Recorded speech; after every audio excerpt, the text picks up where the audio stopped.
네, 스티븐 비건 미 국무부 대북정책 특별대표가 며칠 전에 우리나라를 찾았었죠. 북한을 향해서 만나자 이렇게 메시지까지 공개적으로 전달을 했지만 만나지 못하고 일본으로 떠났습니다. 근데 애초 알려지지 않았던 일정이 어제 갑자기 전해졌습니다. 오늘부터 중국을 방문한다 이런 일정이 공개가 된 건데요.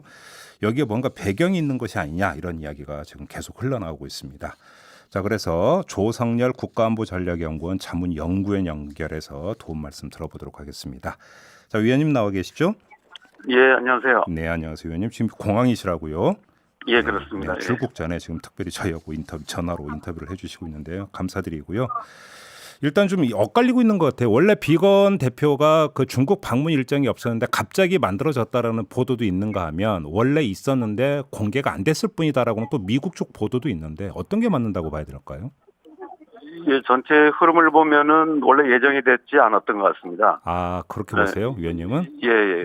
예. 하지만 그 비건의 방안 중에 유엔 안보리에서 중국과 러시아가 대북 제재 완화 결의안 초안을 회람시켰고요. 네네. 여기에 때문에 이제 급거 비건 대표가 중국 방문을 결정한 것 같습니다. 그러면 결국은 그러니까 갑자기 중국 방문 일정을 잡은 결정적인 이유는 역시 중국과 러시아가 이제 합쳐갖고 했던 대북 제재 완화 결의안 이것 때문이다 이렇게 보시는 겁니까? 예, 저는 그렇게 보고 있고요. 네. 특히 12월 22일 시한으로 북한 노동자들의 전원 소환이 예정돼 있는데요. 네네. 현재 중국 정부는 이 문제에 대해서 굉장히 회의적인 태도를 보이고 있습니다. 그렇기 때문에 대북 공조를 위해서 일단 비건 대표가 중국을 방문한 게 첫 번째 목적인 것 같고요. 네. 뭐 그 외에도 지금 추정해 볼 수 있는 것은 지금 크리스마스를 계기로 해서 뭐 선물을 얘기해서 예. 북한의 도발 가능성이 얘기되지 않습니까? 예, 예. 아마 그런 점에서 트럼프 대통령이 아마 지시를 받고 이 비건 대표가 중국으로 하여금 이제 북한이 도발하지 않도록 좀 설득하는 것을 좀 부탁하는 뭐 협력을 요청하는 내용도 있을 것 같습니다. 근데 지금 만약에 그렇게 본다면 일단 좀 설명이 필요한 게 예를 들어서 중국과 러시아의 대북 제재 완화 결의안 같은 경우는 갑자기 나온 게 아니라 그 전부터 이미 예고가 되어 있었던 부분이 있지 않습니까? 예를 들어서 주북한 러시아 대사도 지금 예를 들어서 노동자 송환 문제라든지 이런 것들을 직접 거론하면서 제재가 완화돼야 된다고 주장을 한 바가 있었고요. 이게 그러니까 중국 방문 일정을 갑자기 잡을 정도의 돌발 변수였는가? 이 점은 좀 확인이 필요한 거 아닐까요, 위원님? 예, 그래서 지금 말씀하신 것처럼 유엔 안보리 초안 같은 경우는 사실 중국 정부가 작년 말서부터 주장하던 겁니다. 네네. 제재 완화 필요성이 있고 유엔 안보리는 논의했던 얘기가 있었는데요. 네. 지금 지적하신 것대로 사실 또 하나의 가능성이 있는데 그거는 지금 북한 측이 이번 비건 대표의 방한 과정에서는 아무 답이 없었지만 네. 혹시 뭐 중국을 통해서 또 만남을 요청했을 가능성도 바로 그 점인데요. 저는, 예, 어떻게 보세요? 그 가능성? 예. 뭐 가능성이 현재 분위기로는 높진 않지만 네.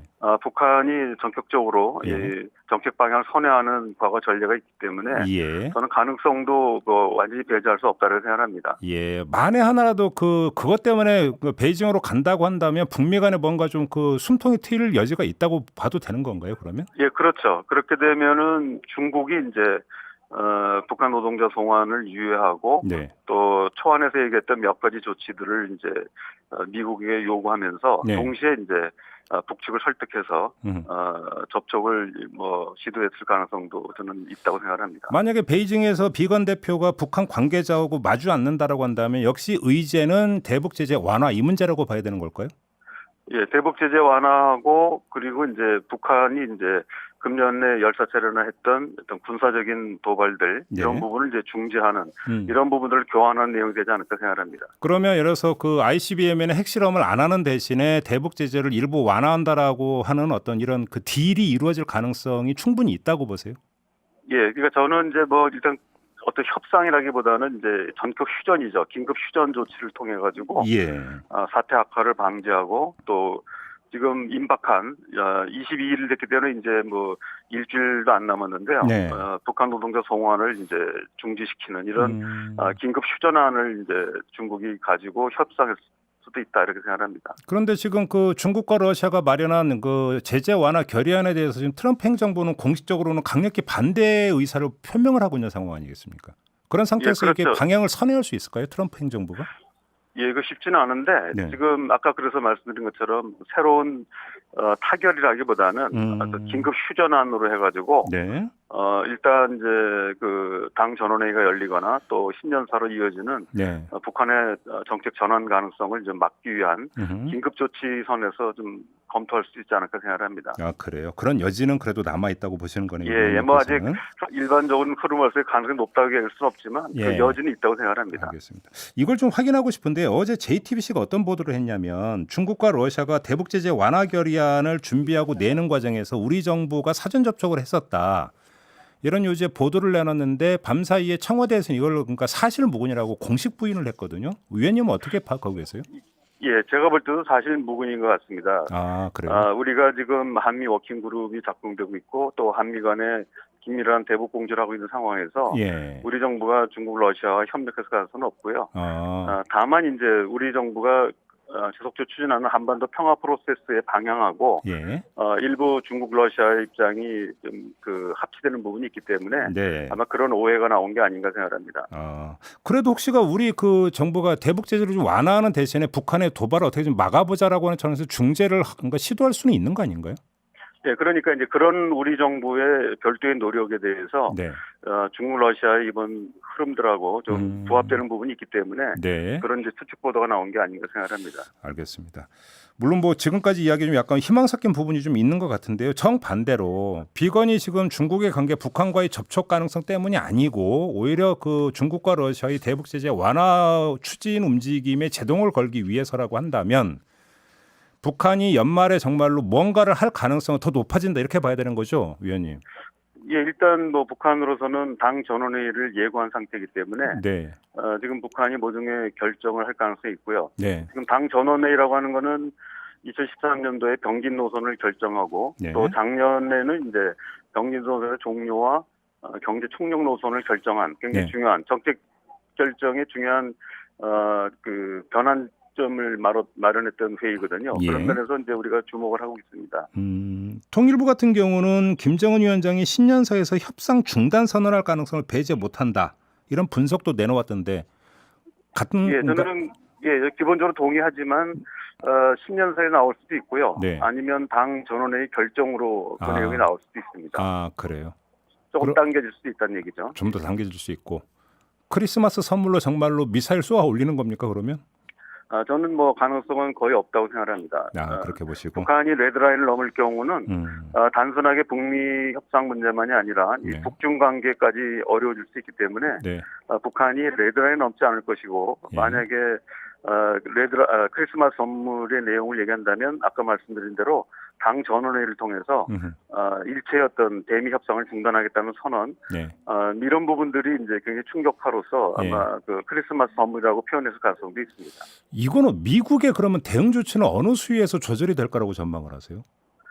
예, 지금 레드라인을 넘을 경우는 미국으로서는 일단 모든 파탄의 책임을 이제 북한에게 지우면서 굉장히 군사적인 압박을 강화할 거라고 봅니다. 군사적 수단을 동원할 거라고 보세요, 위원님? 예, 직접 하기는 어렵고요. 제가 볼 때는 지금 여러 가지 조치들이 그 민주당이라든지 의회에서 견제 장치를 마련해놨기 때문에 직접 군사적 행동을 할 수는 없지만 이제 군사적인 경고 수위를 높게 되고 한반도 주변에 이제 뭐 군사력을 증강한다든지 뭐 한미 연합 훈련도 할 수 있고 이렇게 보세요. 다시 이제 재개할 가능성이 높죠. 그렇게 보시고 그런 식으로 해서 이제 군사적 압박을 가하지만 뭐 실질적인 군사행동 가능성은 뭐 거의 없다 저는 그렇게 생각합니다. 지금 조금 전에 이제 위원님께서 중요한 말씀을 해주셨는데 미국 민주당이나 이런 쪽의 노력으로 군사적 조치를 직접 그러니까 실행할 수 있는 것을 막았다고 말씀하시는데 좀 더 풀어주세요. 어떤 게 지금 그러니까 마련이 되어 있는 건가요?